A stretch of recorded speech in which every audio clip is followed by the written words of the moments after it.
पंचतंत्र की कहानी। आलसी ब्राह्मण। बहुत समय की बात है, एक गांव में एक ब्राह्मण अपनी पत्नी और बच्चों के साथ रहता था। उसकी जिंदगी में बेहद खुशहाल थी। उसके पास भगवान का दिया सब कुछ था। सुंदर सुशील पत्नी, होशियार बच्चे, खेत जमीन, पैसे थे। उसकी ज़मीन भी बेहद उपजाऊ थी, जिसमें वो जो चाहे फसल उगा सकता था। लेकिन एक समस्या थी कि वो खुद बहुत ही ज़्यादा आलसी था। कभी काम नहीं करता था।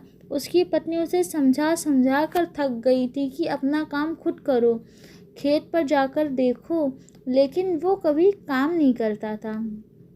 वो कहता, मैं कभी काम नहीं करूँगा।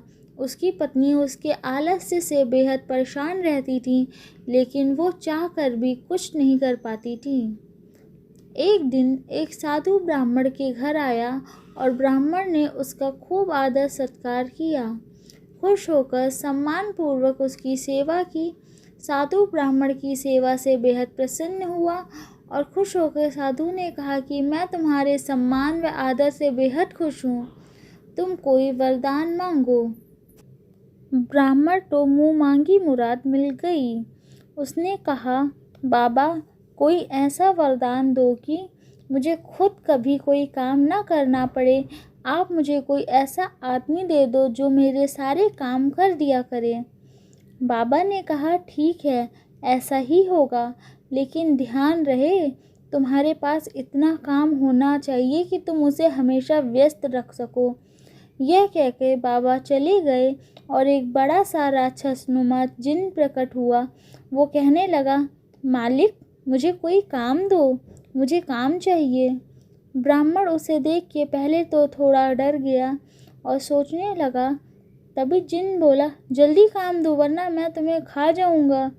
ब्राह्मण ने कहा, जाओ और जाके खेत में पानी डालो।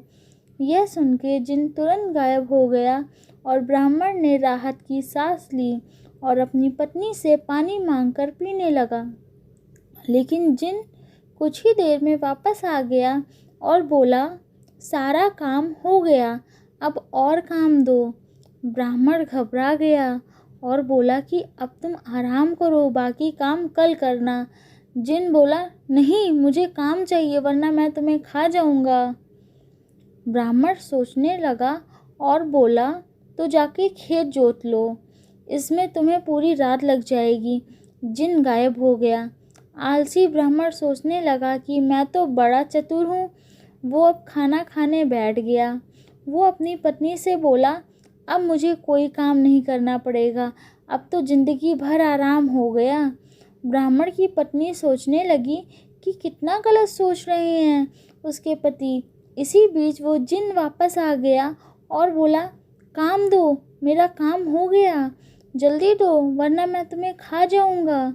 ब्राह्मण सोचने लगा कि अब तो उसके पास कोई काम नहीं बचा, अब क्या होगा। इसी बीच ब्राह्मण की पत्नी बोली, सुनिए, मैं इसे कोई काम दे सकती हूँ क्या। ब्राह्मण ने कहा, दे तो सकती हो, लेकिन तुम क्या काम दोगी। ब्राह्मण की पत्नी ने कहा, आप चिंता मत करो, वो मैं देख लूँगी। वो जिन से मुखातिब होकर बोली, तुम बाहर जाकर हमारे कुत्ते मोती की पूँछ सीधी कर दो। ध्यान रहे, पूँछ पूरी तरह से सीधी हो जानी चाहिए। जिन चला गया। उसके जाते ही ब्राह्मण की पत्नी ने कहा, देखा आपने कि आलस कितना खतरनाक हो सकता है। पहले आपको काम करना पसंद नहीं था और अब आपको अपनी जान बचाने के लिए सोचना पड़ रहा है कि उसे क्या काम दें। ब्राह्मण को अपनी गलती का एहसास हुआ और वो बोला, तुम सही कह रही हो, अब मैं कभी आलस नहीं करूँगा। लेकिन अब मुझे डर इस बात का है कि इसे आगे क्या काम देंगे। यह मोती की पूँछ सीधी करके आता ही होगा। मुझे बहुत डर लग रहा है। हमारी जान पर बन आई है, अब तो यह हमें मार डालेगा। ब्राह्मण की पत्नी हंसने लगी और बोली, डरने की क्या बात है, चिंता मत करो, वो कभी भी मोती की पूँछ सीधी नहीं कर पाएगा। वहाँ जिन लाख कोशिशों के बाद भी मोती की पूँछ सीधी नहीं कर पाया। पूँछ छोड़ने के बाद फिर टेढ़ी हो जाती थी। रात भर वो यही करता रहा। ब्राह्मण की पत्नी ने कहा, अब आप मुझसे वादा करो कि कभी आलस नहीं करोगे और अपना काम खुद करोगे। ब्राह्मण ने पत्नी से वादा किया और दोनों चैन से सो गए। अगली सुबह ब्राह्मण खेत जाने के लिए घर से निकला तो देखा जिन मोती की पूँछ ही सीधी कर रहा था। उसने जिन को छेड़ते हुए पूछा, क्या हुआ, अब तक काम पूरा नहीं हुआ क्या? जल्दी करो, मेरे पास तुम्हारे लिए और भी काम है। जिन बोला, मालिक मैं जल्दी ही ये काम पूरा कर लूँगा। ब्राह्मण उसकी बात सुन के हंसते हंसते खेत पर काम करने चला गया और उसके बाद उसने आलस हमेशा के लिए त्याग दिया। सीख, आलस्य ही मनुष्य का सबसे बड़ा दुश्मन है। अपनी मदद आप करने से ही कामयाबी मिलती है और आलस करने से ज़िंदगी में बड़ी मुसीबतें आ सकती हैं। धन्यवाद।